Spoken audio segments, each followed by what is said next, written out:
সুপ্রিয় শিক্ষার্থীবৃন্দ, আশা করি তোমরা সবাই ভালো আছো।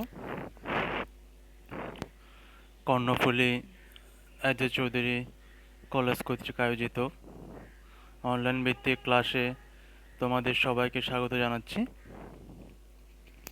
তোমাদের সাথে আছে আমি অনুপম দাশগুপ্ত, প্রভাষক, রসায়ন বিভাগ, Karnaphuli as a Chowdhury college.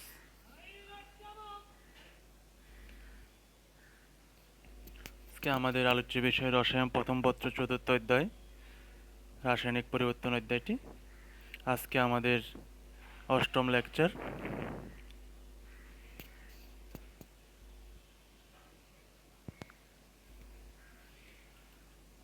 গত ক্লাসে আমরা ভরক্রিয়ার সূত্র, ক্যাপি ক্যাসি এর রাশিমালা ও একক নির্ণয় এগুলো আলোচনা করেছিলাম। আজকে আমরা ক্যাপি ক্যাসি এর গাণিতিক রাশিমালা বিষয়ক কিছু উদাহরণ দেখব। যেহেতু এইসব গাণিতিক রাশিমালা প্রতি বছরে পরীক্ষা আসে, এগুলো খুবই গুরুত্বপূর্ণ তোমাদের বোর্ড পরীক্ষা এবং বিভিন্ন এক্সামের জন্য, অ্যাডমিশন টেস্টের জন্য গুরুত্বপূর্ণ। তাহলে প্রথম দেখো, এখানে 2 মোল ডাইনাইট্রোজেন টেট্রাঅক্সাইড থেকে হয়েছে বিক্রিয়া করে 2 মোল নাইট্রোজেন ডাইঅক্সাইড।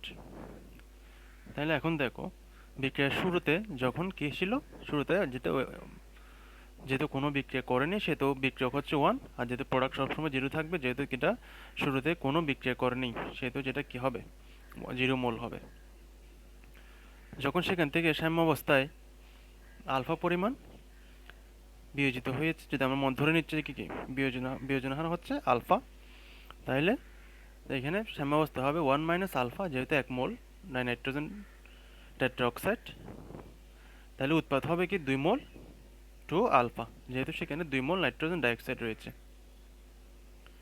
ধরি আয়তন ভি লিটার, তাহলে ডাইনাইট্রোজেন টেট্রাঅক্সাইডের ঘনমাত্রা হবে কি 1 minus alpha divided by V, আর নাইট্রোজেন ডাইঅক্সাইড হচ্ছে কি 2 আলফা ডিভাইডেড বাই ভি।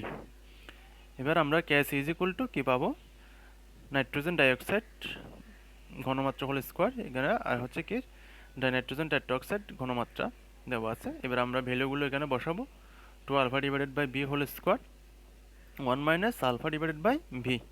তাহলে ক্যাস ইজ ইকুয়াল টু পাচ্ছি কি 4 alpha square divided by 1 minus alpha V. তাহলে এখন যেহেতু বিক্রিয়াটা 1:2, অর্থাৎ বিক্রিয়কের এখানে 1, প্রোডাক্টের এখানে 2, তখন যদি এরকম টাইপসের অঙ্ক আসে, তখন আমাদের সূত্রটা হবে কি ক্যাসের জন্য 4 alpha square divided by 1 minus alpha into V. অর্থাৎ যদি প্রশ্ন আছে কি 5% হারে বিয়োজিত হয়, তখন ওটার আয়তন যদি হয় 10 লিটার, তাহলে এখানে 5%টা বসবে আলফার এখানে বিয়োজন হারটা, আর এখানে ভি এর জায়গায় বসবে কত 10 লিটার, এইভাবে অঙ্ক আসতে পারে।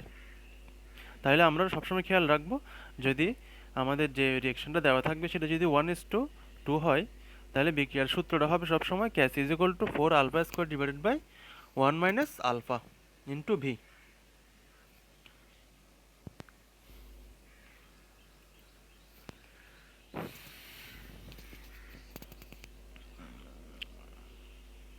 এবার দেখো আরেকটা উদাহরণ দেখো, ক্যাসিয়ার রাশিমালার প্রতিপাদন। হাইড্রোজেন প্লাস আয়োডিন বিক্রিয়া করে 2 মোল হাইড্রোজেন আয়োডাইড উৎপন্ন হয়েছে। এটা একটা কি সংযোজন বিক্রিয়া। আমরা দেখতে পাচ্ছি এখানে 1 মোল হাইড্রোজেন এবং 1 মোল আয়োডিন বিক্রিয়া করে 2 মোল হাইড্রোজেন আয়োডাইড উৎপন্ন হয়েছে। তাহলে কিন্তু বিক্রিয়ার শুরুতে কিন্তু সেটা কি থাকবে, 1 থাকবে, কারণ শুরুতে কোনো বিক্রিয়ক 1 থাকবে, প্রোডাক্ট থাকবে 0, কারণ শুরুতে কোনো প্রোডাক্টের পাওয়া যাবে না। তাহলে সাম্য অবস্থায় এটা তোমরা সংযোজন হার বিয়োজন হার দুইটাই আলফা লিখতে পারো। তাহলে সংযোজন হারটা আমরা লিখলাম 1 মাইনাস আলফা, আর এটি 1 মাইনাস আলফা, তাহলে আর এখানে প্রোডাক্ট হবে 2 আলফা। তাহলে ধরি আয়তন ভি লিটার, তাহলে হাইড্রোজেনের ক্ষেত্রে পাচ্ছি 1 minus alpha divide by V, আয়োডিনের ক্ষেত্রে পাচ্ছি 1 minus alpha divide by V, hydrogen আয়োডাইডের ক্ষেত্রে 2 আলফা ডিভাইড বাই ভি। তাহলে cash is equal to hydrogen iodide whole square, hydrogen আর আয়োডিন।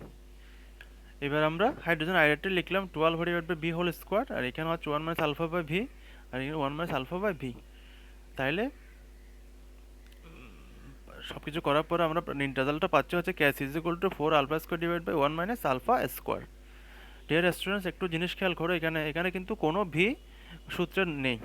কেন নেই দেখো, এটা হচ্ছে কি, বাম পাশে বিক্রিয়ক হচ্ছে 1 + 1 হচ্ছে মানে 2, আর প্রোডাক্ট হচ্ছে 2, তাহলে ডেলন পাচ্ছি আমরা কত, 0, অর্থাৎ 2 - 2 0, তাহলে এটা হচ্ছে এখানে ডেলন হয়ে যাচ্ছে কি 0, প্রোডাক্টে যতটা রিয়েক্ট্যান্টও ততটা, সেজন্য আমরা এখানে কোনো কি পাবো না, ভি পাবো না, অর্থাৎ কাটাকাটি হয়ে যাবে। এই টাইপসের যদি ম্যাথমেটিক্যাল টার্মস আসে তাহলে আমরা সবসময় এই ইকুয়েশনটা অ্যাপ্লাই করব, ক্যাস is equal to 4 α² divide by 1 - α²।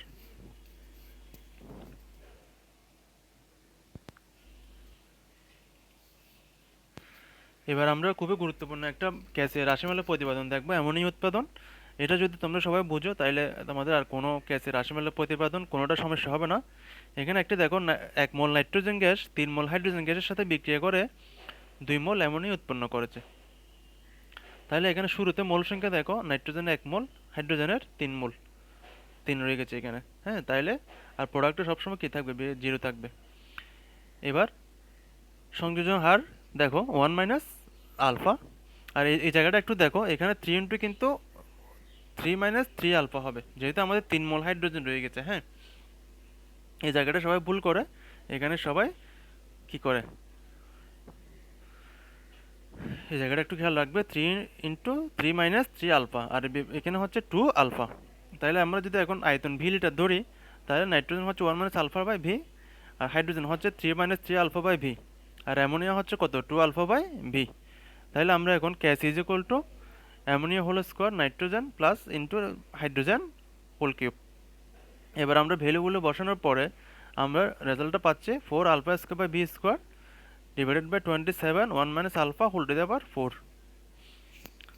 তাহলে এখানে দেখো, যখন এই টাইপসের ম্যাথমেটিক্যাল টার্মস আসবে, তোমরা কি করবে, এখানে এই সূত্রটা অ্যাপ্লাই করবে এখানে।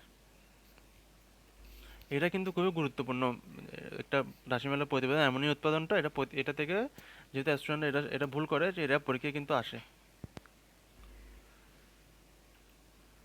এবার আমরা আলোচনা করব ক্যাপিয়ার রাশিমালা প্রতিবেদন। তাহলে আমরা যখন ভরকের সূত্রটা পড়েছিলাম তখন ছিল কি, সক্রিয় ভর গুণফলের সমানুপাতিক। তাহলে সক্রিয় ভরটা দুইটার ক্ষেত্রে অ্যাপ্লিকেবল হয়, একটা হচ্ছে কনসেন্ট্রেশন আর একটা হচ্ছে কি পার্শিয়াল প্রেশার।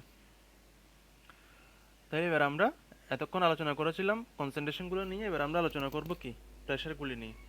তাহলে ক্যাপিয়ার রাশিমালাটা দেখো, এখানে ফসফরাস পেন্টাক্লোরাইড বিয়োজিত হয়ে ফসফরাস ট্রাইক্লোরাইড প্লাস ক্লোরিন উৎপন্ন হয়েছে। তাহলে এখানে শুরুতে 1 0 0, সাম্যাবস্থায় 1 - α, আলফা আলফা আগের মতোই আছে। এখানে একটা সূত্র করতে হবে, আংশিক চাপ ইজ ইকুয়াল টু মোল ভগ্নাংশ ইন্টু মোট চাপ। আংশিক চাপের নিয়েও আমরা আলোচনা করেছি আগে, আশা করি আংশিক চাপটা তোমরা বুঝবে, মোল ভগ্নাংশ নিয়েও বুঝবে, আলোচনা করা হয়েছিল।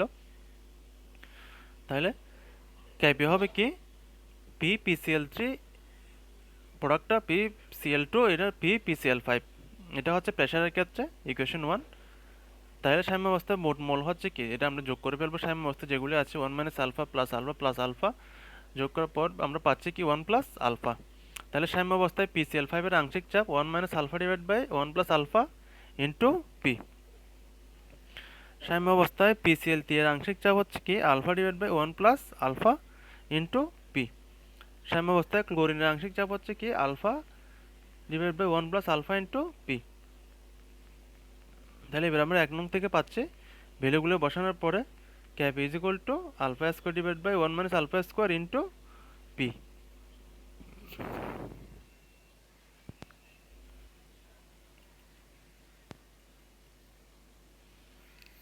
এবার দেখো, ডাইনাইট্রোজেন টেট্রাঅক্সাইড থেকে হয়েছে কি 2 মোল নাইট্রোজেন ডাইঅক্সাইড। তাহলে দেখো 1 0, সাম্যাবস্থা 1 - α 2 α, তাহলে Kp is equal to PnO2 whole square, যেহেতু এটা কি 2 মোল নাইট্রোজেন ডাইঅক্সাইড আছে, আর এখানে হবে 1 মোল, যেহেতু পি ডাইনাইট্রোজেন টেট্রাঅক্সাইড। তাহলে এটাকে আমরা দিলাম 1 নম্বর ইকুয়েশন, সাম্যাবস্থাটা হিসাব করে ফেললাম, 1 - α প্লাস 2 α হয়ে গেছে কি 1 + α। তাহলে যেটা আংশিক চাপের সূত্র হচ্ছে কি, আংশিক চাপ ইজ ইকুয়াল টু মোট ভগ্নাংশ ইন্টু মোট চাপ। তাহলে 1 নং থেকে পাচ্ছি 1 - α ডে 1 + α ইন্টু পি। তারপর হচ্ছে সাম্যাবস্থায় নাইট্রোজেন ডাইঅক্সাইড আংশিক চাপ হচ্ছে 2 α বাই 1 + α ইন্টু পি। করার পর আমরা পাচ্ছি ক্যাপ is equal to 4 α² divide by 1 - α² into P.